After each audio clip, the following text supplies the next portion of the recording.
Hello traders, Trade Major channel में आप लोगों का बहुत बहुत स्वागत हो। दोस्तों, आज हम एनालिसिस करने वाले हैं निफ्टी और बैंक निफ्टी की, और देखने वाले हैं कि इतनी चढ़ाई के बाद निफ्टी और बैंक निफ्टी क्या आगे जाने की क्षमता है उसके अंदर, या फिर यहाँ से वापस पीछे की तरफ खिसक जाएगा और लोगों का लॉस होना शुरू होगा।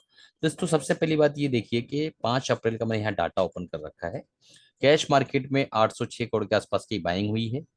एफआईज ने बाइंग किया है और डीआईज ने जो है 947 करोड़ के आसपास की सेलिंग की है।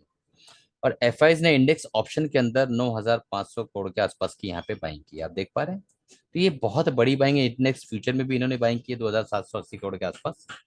और यहाँ पर अगर आप देखेंगे कि स्टॉक फ्यूचर के अंदर इन्होंने 560 करोड़ के आसपास की बाइंग की।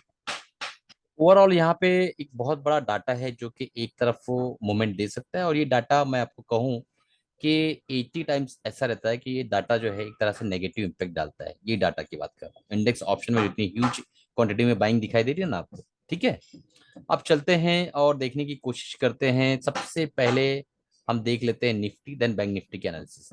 दोस्तों, सुपर ट्रेंड मैंने ड्रॉ कर रखा है और यहाँ पे निफ्टी में 100 ईएमए लगा रखा है। कैंडलस्टिक चार्ट पैटर्न है। तो सुपर ट्रेंड के अकॉर्डिंग अगर देखा जाए तो यहाँ पे बाय सिग्नल आज जनरेट हुआ है। मैं थोड़ा सा जूम करके आपको बताता हूँ। सुपर ट्रेंड जिनको नहीं आता है, मेरे चैनल पे ऑलरेडी प्लेलिस्ट में मौजूद है। ट्रेडर्स वर्सेस सुपर ट्रेंड डालेंगे तो 2-3 वीडियो ऑलरेडी मैंने बना के रखा हो, जाकर देख सकते हैं। और चैनल को सब्सक्राइब नहीं किया, सब्सक्राइब कर लीजिए दोस्तों, क्योंकि इस तरीके के कंटेंट हमेशा हमारे चैनल पे मिलते रहते हैं। तो सुपर ट्रेंड ने आज बाय सिग्नल दिया, तो क्या वाकई ये जो है बाय सिग्नल जनरेट हुआ है तो यहाँ से ऊपर जा सकता है? जो सुपर ट्रेंड ने सबसे पहले बाय सिग्नल दिया। दूसरी बात, आपके मन में सवाल आ रहा होगा, सर 100 मूविंग एवरेज क्यों लगा के रखे? क्योंकि बीच में तो मैं 200 मूविंग एवरेज लगा के रखा था, क्योंकि दोस्तों 100 मूविंग एवरेज जो है मीडियम टर्म के ट्रेंड को दर्शाता है। तो मीडियम टर्म जो ट्रेंड है निफ्टी का डाउन हो चुका था। तो जब तक के 100 मूविंग एवरेज के ऊपर हम नहीं आ जाते हैं, यानी 17,600 के ऊपर नहीं आ जाते, तब तक के हम जो है एक तरह से मीडियम टर्म बुलिश ट्रेंड में नहीं आएंगे। इस चीज को याद रखिए। अभी भी हम उसके नीचे ट्रेड करते हुए नजर आ रहे हैं, आप देख पा रहे हैं यहाँ पे। अब मैं यहाँ से सुपर ट्रेंड को हटा देता हूँ और आगे की चीजें हम डिस्कस कर सकेंगे, थोड़ा सा चार्ट क्लियर हो जाएगा। और जी, अब यहाँ से अगर हम देखें तो अगर हम एक ट्रेंड की बात करें तो यहाँ से कंटिन्यूअस, यहाँ से आप देख पाएंगे कि एक तरह का अगर हम रेजिस्टेंस लाइन ड्रॉ करें तो यहाँ पे रेजिस्टेंस फेज हुआ, यहाँ अगेन फिर यहाँ पे फॉल्स ब्रेकआउट, फिर रेजिस्टेंस, और अगेन यहाँ पे इसने अपने ट्रेंड लाइन को ब्रेक कर दिया आज। तो अकॉर्डिंग टू ट्रेंड लाइन की स्ट्रेटजी के हिसाब से या थ्योरी के हिसाब से हम जो है एक बाय टेरिटरी में जा चुके हैं। बट अगर हम यहाँ बाय कर रहे हैं तो हमारा एसएल जो है बहुत छोटा सा होना चाहिए। ये लेवल का एसएल होना चाहिए दोस्तों। ठीक है, प्राइस एक्शन की अगर हम बात करें, बहुत सारी चीजें सीखने मिलने वाली है। देखिए आप पहले, सबसे पहले देखिए यहाँ से कि कंटिन्यूअस जो लोअर लोज बनाता हुआ और लोअर हाईज बनाता हुआ नीचे आ रहा था, यहाँ पे इसने डबल बॉटम बनाया, फिर गैप अप करके एक ब्रेकआउट दिया, फिर फाइनली जो है ये डबल बॉटम का टारगेट भी इसने अचीव कर लिया है। 100 moving average as a resistance, इसको जो है रिस्पेक्ट देना जरूरी है, जो कि 17,600 के आसपास है। तो इसको ये रिस्पेक्ट भी दे रहा है। बट अगर यहाँ इसको ब्रेक करना है तो दोस्तों अगला टारगेट हमारा 17,800 होने वाला है, जो कि यहाँ पे आपको दिखाई दे रहा होगा निफ्टी के अंदर। बट इसको ये अगर रिस्पेक्ट देने वाला है, और कल थर्सडे है, एक्सपायरी भी है। ठीक है, तो इस चीज का भी ख्याल रखिए, कल थर्सडे एक्सपायरी है और जो है कुछ डाटा भी आने वाले हैं। ठीक है, रेट हाइक्स वगैरह के, तो 0.25% अगर रेट हाइक होता है तो उसके लिए मार्केट ऑलरेडी तैयार है, पूरी तरीके से मूड बना चुकी है। इससे ज्यादा अगर होता है तो मार्केट के अंदर नेगेटिव इंपैक्ट आएगा। और अगर 0.25% तक होता है या बिल्कुल नहीं होता है, तब तो बहुत बड़ी रैली देखने को मिल सकती है, उसका आपको ख्याल रखना है।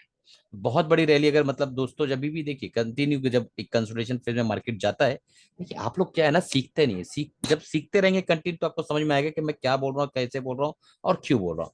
बहुत बड़ा जब कंसोलिडेशन फेज मार्केट जो है वो तय करता है, तो उसके बाद जब मार्केट की चाल होती है ना, तो मार्केट की चाल कैसी होती है कि आप थोड़ा सा चौंकाने वाली होती है। गैप अप, ऊपर, फिर थोड़ा सा गैप अप, फिर ऊपर, फिर गैप अप, फिर ऊपर, इस तरीके से मार्केट चलता है। जब बहुत बड़े कंसोलिडेशन फेज से निकलता है, ये देखिए कंसोलिडेशन फेज कितना बड़ा था। जब यहाँ से ये निकला तो गैप अप करते हुए निकल रहा है। आप देख पा रहे हैं यहाँ पे, मैं आपको बता देता हूँ फिर से एक बार। ये देखिए यहाँ पे आपको दिखाई देगा, एक मिनट दोस्तों, हाँ, ये देखिए यहाँ पे आपको दिखाई देगा, ये इस लेवल पे आपको दिखाई देगा। आप देख पा रहे हैं, ये देखिए कंटिन्यू गैप अप होते हुए निकल रहा है।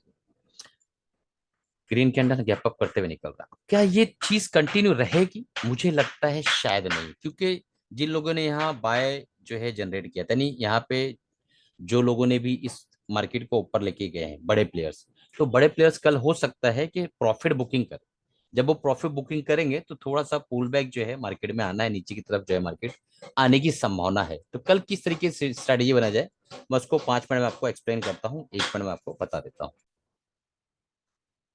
तो दोस्तों आवरली चार्ट मैंने ओपन कर दिया है, और यहाँ पर आप देखेंगे कि कंटिन्यू यही वो ट्रेंड लाइन आ रही है जहाँ पे कंटिन्यू रिजेक्शन फेस कर रहा है। आप देख पा रहे हैं कंटिन्यू रिजेक्शन फेस कर रहा है इसी ट्रेंड लाइन पे, और इस बार इसने बहुत ही डिसिसिवली इसको ब्रेक किया है। ठीक है। और मैंने संडे के दिन आप लोगों से बात की थी कि अगर ये जो गैप था इसको फिल करने के लिए आ रहा, तो यहाँ से इसको रिवर्स होना चाहिए। तो कितनी संभावना कि ये रिवर्स होगा, तो इसका आंसर दोस्तों हमें मिलेगा।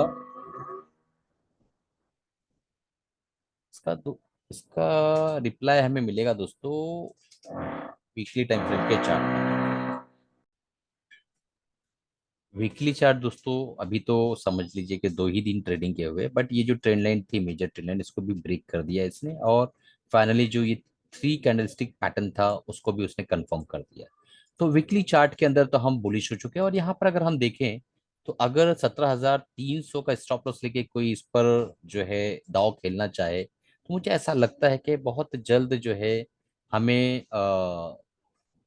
17,980 के लेवल जो है दिखाई देने वाले हैं। मैं एक बार ड्रॉ कर देता हूँ। मुझे ऐसा लगता है कि इसी हफ्ते फाइनली हो सकता है, अगर थोड़ा सा जो है आरबीआई की पॉलिसी जो है सही रहती है, तो हमें इसी हफ्ते ये लेवल को देखने मिल सकता है। ठीक है। प्राइस एक्शन की बात रही, तो price action daily time frame में अगर हम देखें तो हो सकता है कि एक रिट्रेसमेंट दे देवे इंट्राडे में और उसके बाद वो निकले। तो यहाँ से अगर हो सकता है कि कल के दिन थोड़ा सा थोड़ा यहाँ से एक पॉज आवे, इसको रिस्पेक्ट करे, नीचे की तरफ आए और फिर इस तरीके से वो निकले। इस तरीके से हो सकता है। ठीक है। अब चलते हैं बैंक निफ्टी की तरफ, और निफ्टी बैंक में आप देखेंगे कि सुपर ट्रेंड में अभी तक बाय सिग्नल जनरेट नहीं किया है, बट एज इट इज देखा जाए तो निफ्टी की जैसे ही पैटर्न यहाँ भी बना हुआ है, एक डब्लू पैटर्न यहाँ बना और उसको ब्रेक किया, उसके टारगेट भी अचीव हो चुके हैं। बट यहाँ पे पॉजिटिव पॉइंट क्या है कि 100 मूविंग एवरेज के ऊपर इस वक्त ये ट्रेड करता हुआ नजर आ रहा है, ये सबसे बड़ी पॉजिटिव पॉइंट है। और बैंक निफ्टी कहीं ना कहीं जो है स्ट्रांग भी नजर आ रहा है दोस्तों। अब मैं यहाँ से सुपर टेन को हटा देता हूँ ताकि समझने में आसानी हो। मैंने सुपर टेन को हटा दिया है, और यहाँ पे अगर आप देखें तो क्लियर कट आपको समझ में आएगा कि जो ट्रेंड लाइन की मैं बात कर रहा था निफ्टी में, उस ट्रेंड लाइन को भी इसने ब्रेक किया आज ही के दिन, देख पा रहे हैं आप। तो यहाँ पे अगर हमारा हॉरिजॉन्टल एक रेजिस्टेंस की बात करें, तो 41,600 का जो लेवल है, यही हमारा हॉरिजॉन्टल लेवल है यहाँ पे एक रेजिस्टेंस का। इसको हम इस हफ्ते अचीव करने की पूरी पूरी संभावना रखते हैं।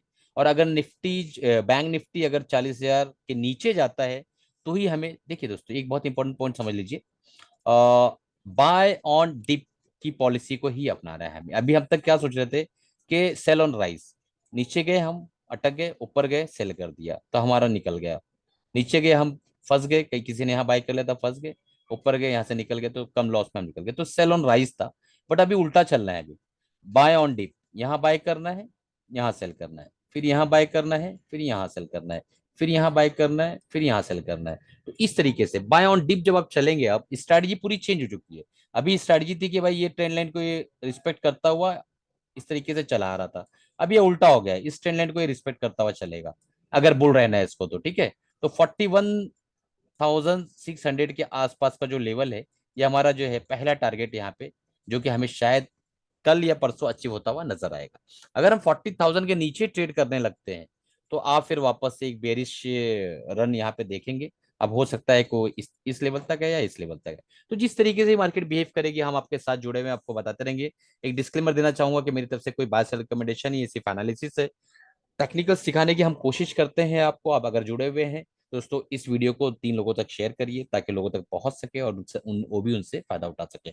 और अगर आप हमारे जो है लर्निंग ग्रुप से ज्वाइन होना चाहते हैं, तो एमएसएम स्विंग ट्रेडिंग का प्रोग्राम है, नीचे डिस्क्रिप्शन में लिंक है, आप जाकर ज्वाइन कर सकते हैं। हमारे एप्लीकेशन को चेकआउट करिए, या हमारे व्हाट्सएप नंबर पर इंक्वायरी आप जनरेट कर सकते हैं। और सीखते रहिए दोस्तों, कमाते रहिए, खुश रहे, अपना और अपनी फैमिली का ख्याल रखें। मिलते हैं अगले वीडियो में अगले प्रोग्राम के साथ। कल का दिन बहुत इंपॉर्टेंट है, सतर्क होकर और बहुत ज्यादा कॉशियस होकर काम करिएगा दोस्तों।